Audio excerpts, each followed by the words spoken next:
Hi all, நான் 7 days of healthy பிரேக்ஃபாஸ்ட்டை full வீடியோவாக போட்டிருக்கேன். கண்டிப்பாக ஹெல்த்தி பிரேக்ஃபாஸ்ட் ரெசிபி பார்க்க போகிறோம்.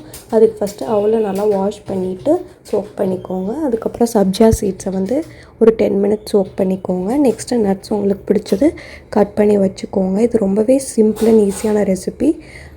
இப்போ அவளை வந்து ஒரு பவுலில் ஆட் பண்ணிவிட்டு அது கூடவே நான் சாக்லேட் சிரப் ஆட் பண்ணியிருக்கேன். உங்களுக்கு சாக்லேட் சிரப் ரெசிபி வேணும்னா கமெண்ட் பண்ணுங்கள், நான் உங்களுக்கு நெக்ஸ்ட் வீடியோவில் அப்லோட் பண்ணுறேன். நெக்ஸ்ட்டு ப்ரௌன் சுகர் நான் ஆட் பண்ணியிருக்கேன். ஆட் பண்ணிவிட்டு எல்லாத்தையும் நல்லா மிக்ஸ் பண்ணிக்கோங்க. நெக்ஸ்ட்டு நான் வந்து ஃப்ரூட்ஸ், எனக்கு பிடிச்ச ஃப்ரூட் வந்து பொமோகிரானட், நான் பொமோகிரானட் ஆட் பண்ணியிருக்கேன். உங்களுக்கு என்ன ஃப்ரூட் பிடிக்குதோ அது நீங்கள் அதை ஆட் பண்ணிக்கலாம். அதுக்கப்புறம் நட்ஸ் போட்டுக்கோங்க. அதுக்கப்புறம் ஊற வச்ச சப்ஜாவை நீங்கள் ஆட் பண்ணிக்கோங்க. அவ்வளோதான், நம்மளோட simple and easy breakfast ready. இது ஜஸ்ட் 5 minutesல நம்ம பண்ணிடலாம், எல்லா இன்க்ரீடியன்ஸும் இருந்தால். இதுக்கு ஃபஸ்ட்டு ஆனியனை நல்லா கட் பண்ணிக்கோங்க. அதுக்கப்புறம் வந்து கேரட், வயலட் கேபேஜ் நான் துருவி எடுத்துக்கிறேன். அதுக்கப்புறம் பச்சை பட்டாணி ஆட் பண்ணியிருக்கேன். உங்களுக்கு பிடிச்ச வெஜிடபிள்ஸும் இதில் நீங்கள் ஆட் பண்ணிக்கலாம். நெக்ஸ்ட்டு ஒரு பேனில் ஆயில் ஆட் பண்ணிவிட்டு ஆனியனை நல்லா சாட்டே பண்ணிக்கோங்க. அதுக்கப்புறம் வெஜிடபிள்ஸ் எல்லாத்தையும் ஆட் பண்ணிக்கோங்க. அப்புறம் நான் வந்து pepper, salt, pasta seasoning, chilli powder, coriander powder போட்டுக்கிறேன். உங்களுக்கு பாஸ்தா சீசனிங் வேணான்னா நீங்கள் ஸ்கிப் பண்ணிக்கலாம். அதுக்கப்புறம் வாட்டர் கொஞ்சம் ஊற்றிட்டு நல்லா வெஜிடபிள்ஸை மூடி போட்டு குக் பண்ணிக்கோங்க ஒரு 5 to 10 minutesக்கு. நெக்ஸ்ட்டு அந்த குக்குடு வெஜிடபிள்ஸை ஒரு பவுலில் ஆட் பண்ணிவிட்டு அது கூட கடலை மாவு ஒரு கப், கோதுமை மாவு ஒரு கப் ஆட் பண்ணிவிட்டு நல்லா பைண்ட் பண்ணிக்கோங்க. சால்ட் போட்டுக்கோங்க. தண்ணி தெளித்து நல்லா பிசைஞ்சு எடுத்துக்கோங்க. அதுக்கப்புறம் ஒரு பேனில் ஆயில் ஆட் பண்ணிவிட்டு இந்த வெஜிடபிள்ஸை வந்து நல்லா ஃப்ளாட்டாக நான் போட்டிருக்கேன் ரவுண்ட் ஷேப்பில். உங்களுக்கு என்ன ஷேப்பில் வேணுமோ நீங்கள் ஆட் பண்ணிவிட்டு ஷாலோ ஃப்ரை பண்ணி எடுத்திங்கன்னா வெஜிடபிள் பேன் கேக் ரெடி. கண்டிப்பாக ட்ரை பண்ணுங்கள். நம்ம டே 3 ஆஃப் ஹெல்த்தி பிரேக்ஃபாஸ்ட் பார்க்க போகிறோம். ஃபஸ்ட்டு பாலக்கை தண்ணியில் பிளான்ச் பண்ணிக்கோங்க. நெக்ஸ்ட்டு வெஜிடபிள்ஸை கட் பண்ணி வச்சுக்கோங்க. அதுக்கப்புறம் இந்த பாலக்கை அரைச்சி எடுத்துகிட்டு ஒரு பேனில் ஆயில் ஊற்றிட்டு இந்த அரைச்ச பாலக்கை போட்டு பச்சை ஸ்மெல் போகிற வரைக்கும் கொதிக்க வச்சுக்கோங்க. நெக்ஸ்ட் இன்னொரு பேனில் ஆயில் ஆட் பண்ணிவிட்டு பன்னீரை நான் வந்து லைட் ப்ரௌனாக ஆற வரைக்கும் ரோஸ்ட் பண்ணிக்கிறேன். நெக்ஸ்ட்டு ஒரு பேனில் பட்டர், ஆயில் ஆட் பண்ணிவிட்டு ஜீரகம் போட்டுட்டு ஆனியன் ஆட் பண்ணிவிட்டு ஜிஞ்சர் கார்லிக் பேஸ்ட் போட்டுட்டு டொமேட்டோ ஆட் பண்ணிவிட்டு நல்லா வணக்கிக்கோங்க. அதுக்கப்புறம் கஸ்தூரி மேத்தி, மிளகாத்தூள், கரம் மசாலா தூள், குழம்பு மிளகாய் தூள் நான் ஆட் பண்ணியிருக்கேன்.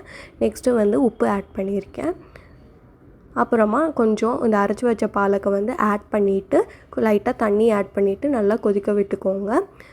இது ஒரு 10 to 15 நிமிஷம் நல்லா கொதிக்கட்டும். அப்புறம் கர்ட் ஆட் பண்ணிக்கோங்க.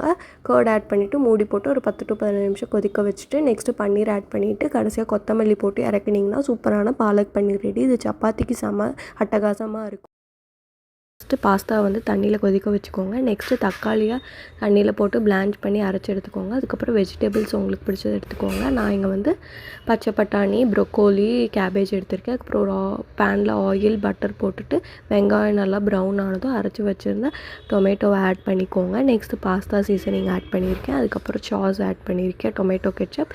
அதுக்கப்புறம் வந்து நான் வந்து கறி மசால் பொடி, அதுக்கப்புறம் கட் பண்ணி வச்சுருக்க வெஜிடபிள்ஸ் எல்லாமே ஆட் பண்ணிவிட்டு நல்லா வணக்கிக்கோங்க. அதுக்கப்புறம் நான் வந்து மேகி மசாலா ஆட் பண்ணியிருக்கேன். உங்களுக்கு மேகி மசாலா வேணான்னா ஸ்கிப் பண்ணிக்கலாம். அதுக்கப்புறம் கொஞ்சம் தண்ணி ஊற்றிட்டு நல்லா மூடி போட்டு கொதிக்க வச்சுக்கோங்க.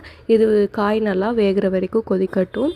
நெக்ஸ்ட்டு குக் பண்ணியிருக்கிற பாஸ்தாவை ஆட் பண்ணி நல்லா கிளறிட்டு கடைசியில் கொத்தமல்லி போட்டுட்டு இறக்கிட்டிங்கன்னா சூப்பர் அண்ட் டேஸ்டியான பாஸ்தா ரெடி. கண்டிப்பாக ட்ரை பண்ணி பாருங்கள். ப்ரொக்கோலி ஒரு சாப்பரில் போட்டு ஃபைனாக சாப் பண்ணிக்கோங்க. அதுக்கப்புறம் ஒரு பேனில் தண்ணி ஊற்றிட்டு இந்த ப்ரொக்கோலியை போட்டு நல்லா கொதிக்க வச்சுக்கோங்க. அப்புறம் இன்னொரு பேனில் ஆயில் ஆட் பண்ணிவிட்டு வெங்காயம் போட்டு நல்லா வணக்கிக்கோங்க. அதுக்கப்புறம் கேரட் ஆட் பண்ணிக்கோங்க, நல்லா வணக்கிக்கோங்க. நெக்ஸ்ட்டு வந்து நான் சால்ட் ஆட் பண்ணியிருக்கேன். அப்புறம் குழம்பு மிளகாத்தூள் ஆட் பண்ணியிருக்கேன். அப்புறம் கொஞ்சோண்டு தண்ணி ஆட் பண்ணிட்டு ப்ரொக்கோலி ஆட் பண்ணிவிட்டு நல்லா கொதிக்க விட்டுக்கோங்க. அதுக்கப்புறம் வந்து மல்லித்தூள், மிளகாத்தூள், சால்ட் ஆட் பண்ணிவிட்டு தண்ணி இல்லாமல் நல்லா கொதித்து எடுத்துக்கோங்க. தண்ணி இருக்கக்கூடாது, அது மட்டும் பார்த்துக்கோங்க. அப்புறம் சப்பாத்தி இட்டுட்டு அதுக்கு மேலே இந்த ஸ்டஃபிங் வச்சுட்டு மேலே இன்னொரு சப்பாத்தி இட்டுட்டு நல்லா ப்ரெஸ் பண்ணிக்கோங்க. பார்த்து ப்ரெஸ் பண்ணுங்கள். ஸ்டஃபிங் வெளியே வராமல் பார்த்துக்கோங்க. லைட்டாக ப்ரெஸ் பண்ணிவிட்டு நல்லா 2 பக்கமும் சுட்டு எடுத்திங்கன்னா செம்ம யம்மி அண்ட் டேஸ்டியான ப்ரொக்கோலி ஸ்டஃப்டு சப்பாத்தி ரெடி. இது ரொம்ப ஈஸி அண்ட் சிம்பிளும் கூட. கண்டிப்பாக ட்ரை பண்ணி பாருங்கள். ஆஃப் ஹெல்த்தி பிரேக்ஃபாஸ்ட்க்கு வெஜிடபிள் சாண்ட்விச் எப்படி பண்ணுறதுன்னு பார்க்கலாம். ஃபஸ்ட்டு நான் வந்து வெஜிடபிள்ஸ்க்கு sweet corn, carrot and yellow capsicum add பண்ணியிருக்கேன். ஒரு பேனில் ஆயில் ஆட் பண்ணிவிட்டு ஆனியன், டொமேட்டோ ஆட் பண்ணிவிட்டு வெஜிடபிள்ஸ் ஆட் பண்ணிவிட்டு தண்ணி ஆட் பண்ணிக்கோங்க. அதுக்கப்புறம் வந்து tomato ketchup, chaat masala, pepper powder, chilli powder and oregano seasoning add பண்ணிவிட்டு நல்லா குக் பண்ணி எடுத்துக்கோங்க. நெக்ஸ்ட் நம்ம இதுக்கு ஒரு பட்டர் ஆட் பண்ண போகிறோம். இதோட பேர் வந்து கார்ன் பட்டர். ஃபஸ்ட்டு கார்னை நல்லா வேக வச்சு அரைச்சி எடுத்துகிட்டு ஒரு பேனில் ஆயில் ஆட் பண்ணிவிட்டு இந்த கார்ன் ஆட் பண்ணிவிட்டு ஆரிகானோ சீசனிங் போட்டு நல்லா கொதிக்க வச்சு திக்காக எடுத்துட்டிங்கன்னா இந்த பட்டர் நமக்கு ரெடி. இது ரொம்ப சிம்பிள் அண்ட் ஈஸி. நீங்கள் வெறும் ப்ரெட்டில் கூட போட்டு சாப்பிட்லாம். நெக்ஸ்ட் இந்த குக் பண்ண வெஜிடபிள்ஸை போட்டுட்டு நான் சாண்ட்விச் மேக்கரில் ஆயில் ஆட் பண்ணிவிட்டு நல்லா 2 சைடும் ப்ரௌன் ஆகிற வரைக்கும் குக் பண்ணி எடுத்துக்கிறேன். நீங்கள் வேணும்னா டவாலையும் நல்லா ஆட் பண்ணிக்கலாம். நான் வந்து சீஸ் ஆட் பண்ணலாம். உங்களுக்கு வேணால் நீங்கள் சீஸ் ஆட் பண்ணிவிட்டு குக் பண்ணி எடுத்திங்கன்னா செம்ம யம்மி அண்ட் டேஸ்டியான வெஜிடபிள் சாண்ட்விச் ரெடி.